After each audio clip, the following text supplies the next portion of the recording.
The centre has clarified that Karnataka does not need the consent of Tamil Nadu, Kerala or Puducherry to construct a structure across the Kaveri River under the Supreme Court's 2018 judgment. In a written reply in the Rajya Sabha, Minister of State for Jal Shakti, Raj Bhushan Chaudhary, said the Supreme Court verdict contains no provision requiring such consent.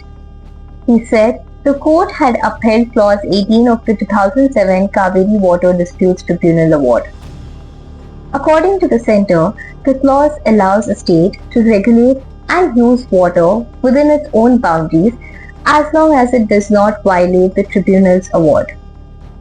On the proposed Mekedatu Balancing Reservoir and Drinking Water project, the minister said Karnataka had submitted its detailed project report in 2019. However, the DPR was returned for revision to ensure it complies with the Kaveri Tribunal Award and the Central Water Commission's guidelines. Karnataka has maintained that the Mekedatu project will not affect its obligation to release Kaveri water to Tamil Nadu.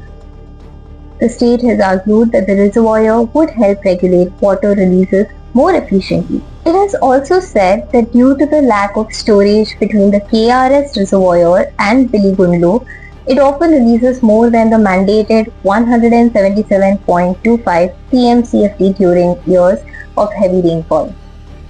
The centre's clarification comes amid continuing political and legal differences over the proposed Mekedatu project.